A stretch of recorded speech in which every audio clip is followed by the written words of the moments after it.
Welcome back to the deep dive. Good to be here. So today we're diving into the story of Lil Durk. We've got a really detailed account of his life we're drawing from. Yeah, it's quite a story. Absolutely. We really want to unpack the big themes.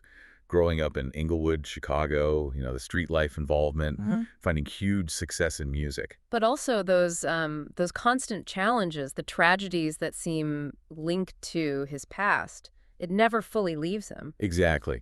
Our goal here is to sort of explore how his experiences show that really complex, sometimes tragic connection between street life and making it big in hip-hop. It's a world we hear about a lot, but this gives us a chance to look, well, a bit deeper. Okay, so let's start with the beginning. Inglewood. The account really emphasizes how fundamental that environment was. Oh, completely. It wasn't just like a setting, the violence, the poverty, just the lack of options.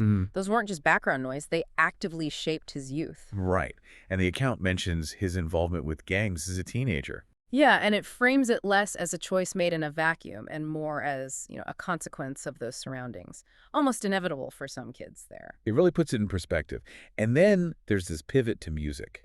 Which is fascinating. He didn't try to, sanitize his experiences. No, not at all. He leaned right into it. He channeled it. The account stresses how raw his lyrics are, how authentic. And that's clearly what resonated, right? Yeah. People heard their own lives, their own struggles in his words. Absolutely. That lived experience gives it power. It makes you think about hip-hop as, well, almost a form of real-time documentation for certain communities. A voice for the voiceless, in a way. Sort of, yeah. It's not just tracks for the radio. It's chronicle. But here's the really tough part, highlighted in that count. Success didn't equal escape. Not even close. That's maybe the most sobering aspect. The past just keeps intruding, the cycle of violence. It keeps impacting him directly. The account lists these losses. Close friends, associates, fellow artists. And his brother, D-Thang, Yeah. in 2021. Yeah. Just devastating. It's unimaginable, really. These Yeah. aren't abstract events. They're deep, personal tragedies. It makes you think, how do you even function with that constantly hanging over you? Yeah, and the account points out that the connections, the rivalries, the stuff forged back then. They stick. Fame, money. They don't necessarily erase those old conflicts or loyalties. It's not like flipping a switch. Those roots run deep. Very deep. You might be living a totally different life on the surface, but those pressures, both internal and external, they're still incredibly potent. And the legal troubles mentioned, they seem to kind of underscore that point, right? Like reminders popping up. Exactly. It's like a constant tether back to that world, even with all the musical achievements. But it's not all bleak.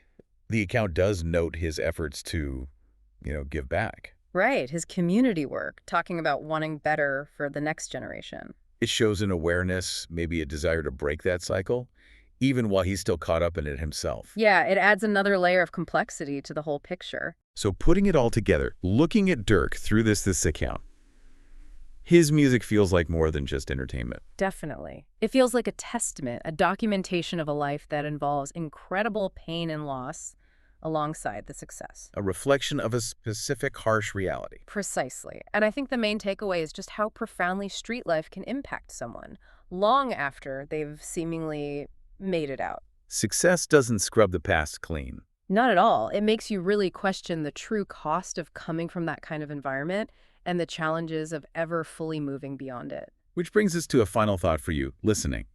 When you see these persistent struggles, even for someone who achieves Durk's level of success, what wider changes, what systemic shifts might actually be needed to break these cycles for good? Yeah, how do we create real pathways out, not just exceptions? It's a heavy question, something to think about. Thanks for joining us on this deep dive.